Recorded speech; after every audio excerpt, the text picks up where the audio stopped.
Hello, listeners, and welcome to Youth Ventures Podcast, PDX Business Spotlight.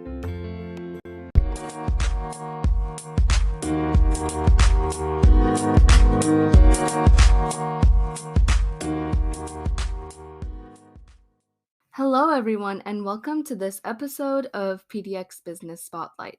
Today, we are so excited to welcome Megan, who's the founder and owner of Oracle Wellness Co. So, Megan, could you please give an overview of who you are, what your business is about, and how you got started? Sure thing. Thanks for interviewing me. I always love to tell my story. So let's see. I am Megan, B is my name, and I founded Oracle Wellness Co. in 2018.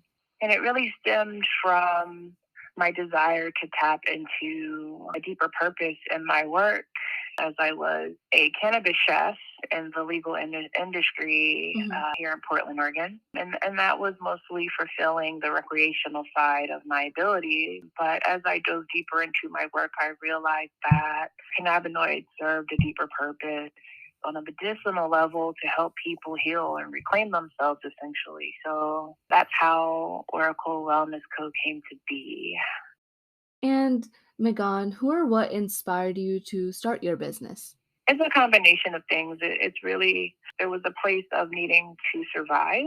So, using skill sets that I had gained from a place of survival, I had to make a decision, about the future of my family. I have children. I have a son who was alive at the time, when I made the decision to shift into working with plants specifically. And so he's definitely an inspiration in my drive to build this legacy brand. And also people that I meet who have chronic pain. I am personally not one to suffer from chronic pain, but I do have magnetism, if you would say, as an empath to those who suffer. And I wanted to help other people feel better, which in turn helps me feel better. So, yeah. Wow. First of all, I really love how you truly followed your passions and with your situation and really with your love for serving the community, you were able to not only start but also continue on such a beautiful business and become so successful. Thank you. And Megan, the pandemic has truly played a huge role in all of our lives, but it has truly impacted businesses the most. For example, it forced so many businesses to shut their doors, it lowered so many businesses' sales, but it also opened up newer avenues, for example, allowing businesses to set up a more online shop. So, how has the pandemic affected your business personally? Has it had upsides or downsides? I'd say the pandemic has affected us in both ways. There are positive ways in which we thrived and also negative ways in which we had to adjust. But I tend to utilize situations for the positive. I try to find the light in all situations. So, some of my entrepreneurial friends, they still call me a pivot queen, so I like to figure out another way to just kind of pivot when necessary. I think it's more or less a survival mechanism, again, a defense mechanism that I'm kind of innate with, given the upbringing and background of growing up in a city life. I mean, e-commerce was already in existence for us. I think that the positive side of the pandemic with my business in particular is that it forced people to slow down and really consider their health regimen, their self-care regimen, their wellness, because as society was stuck in a cycle of just going, right, and feeding the machine, right, being another cog in the system, but not really stopping to consider their own needs. People began looking for tools, and they were looking for natural tools. I mean, I don't know if you witnessed the stat, but cannabis thrived during the pandemic. The numbers didn't lag at all. Plant was definitely something that I think people had more time to consider how to better incorporate it into their wellness regimen during the pandemic. And we benefited from that, for sure. I love how you truly have such a positive attitude, and even, like, despite all the negativity around you, you're able to really use that as a plus and really allow your business to thrive even within the pandemic. Thank you. And Megan, how has being a person of color affected your business, either positively or negatively? Before I initially started my business, I worked for one of the larger cannabis companies here in Portland, Oregon, and I helped to establish their edible line within Mhm. the company. Since the company had been established in 2014, I was their first woman of color hire in about 2017. Wow. If you can imagine, to enter a environment that is not really adapt to maybe different cultures, or an East Coast girl like me is how I'm going to put it. And what that means is that, I am a go-getter, and I do come with, other skill sets that may be foreign to, I guess, Western ideals, right? The West Coast is a little bit different how they work sometimes. I brought a different outlook, and that made me hyper-visual, let alone being a brown person in that environment, a brown woman, the first one. So I was hyper-visual, and that experience, in a nutshell, I was definitely what you would call a hidden figure. My work, was utilized, my skill sets were utilized, my ideals were utilized, and then I was essentially disposed of. That in turn is what also inspired me to start my own company, to where I could build my own table and chair, if you would say, because my attempt to enter the industry and help support another business fell short. Honestly, not a surprise, right? History repeats itself.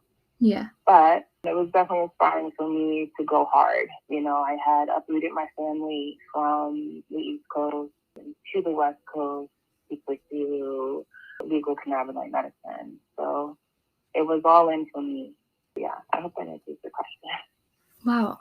I really love how, like, every time you did face negativity, you always, like, fought against it. And, like, I really loved your determined nature in, like, everything. And even, like, the process of starting your business and having that dream and accomplishing it in such a wonderful way. Thank you. And Megan, what advice might you have for young entrepreneurs, especially young entrepreneurs of color? And what are some experiences you could talk about that might motivate or inspire them? Sure.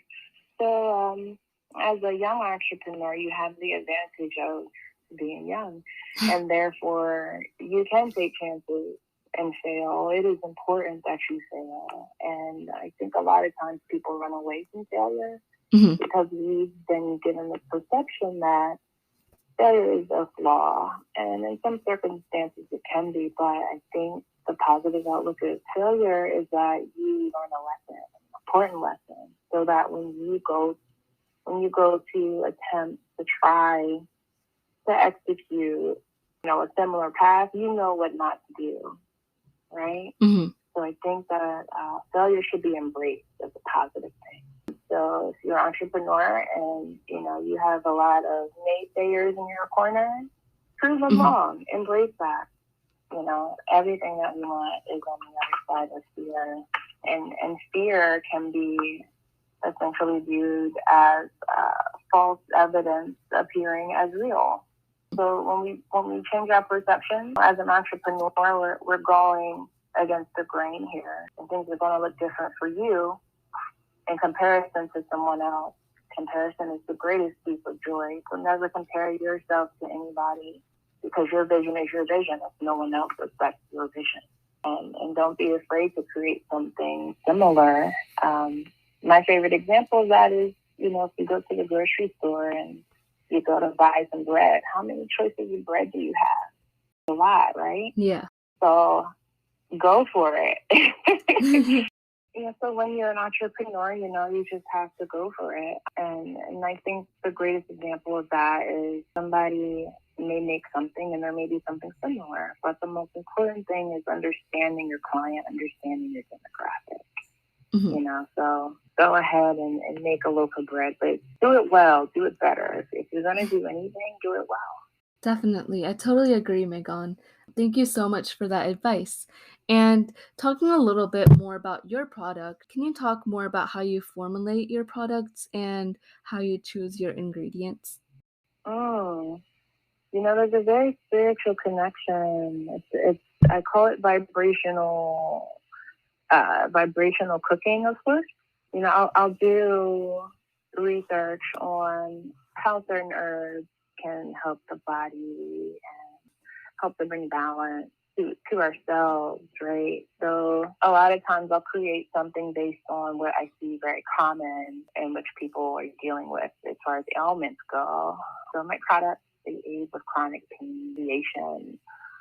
Then I have some that are designed to help you sleep.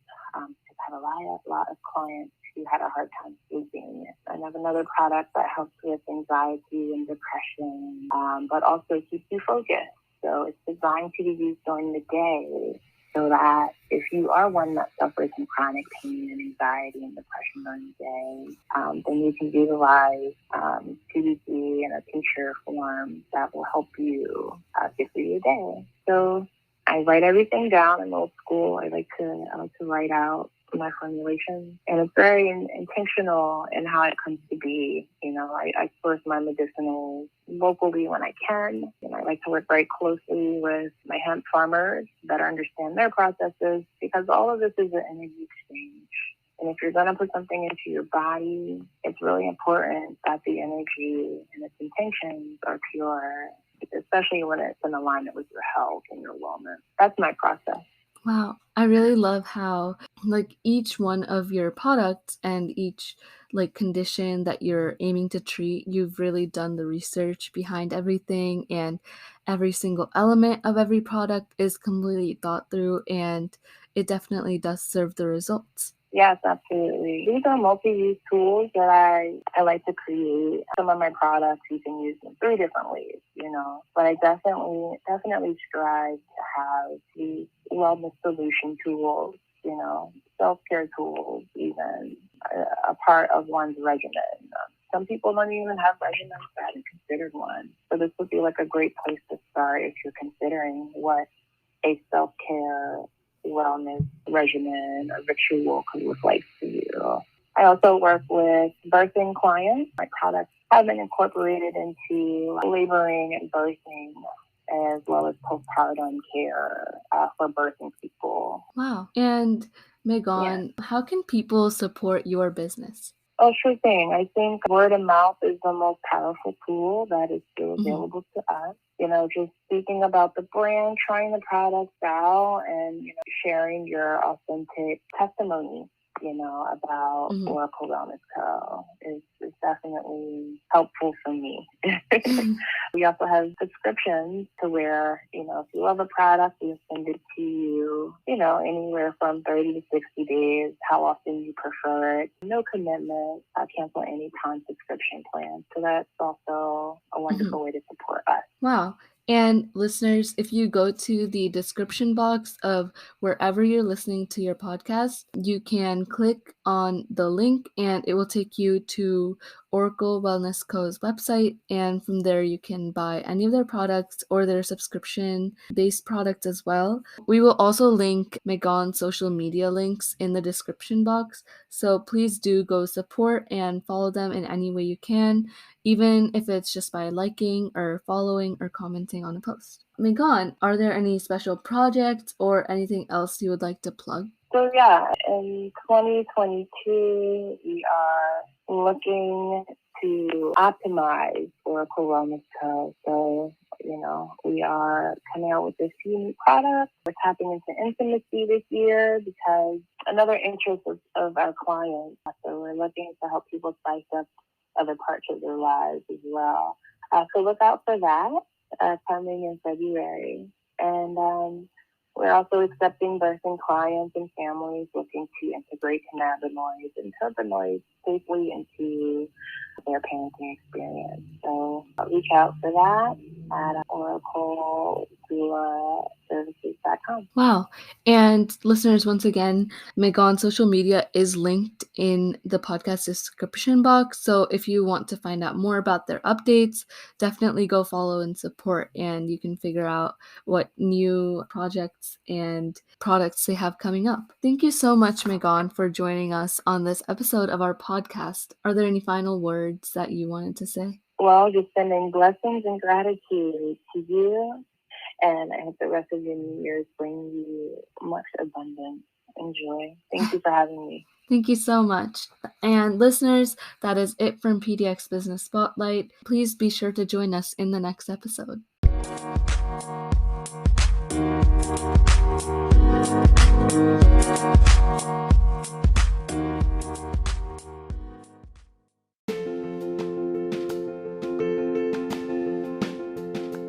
Thank you for listening to PDX Business Spotlight by Youth Venture, and we hope to see you in the next episode.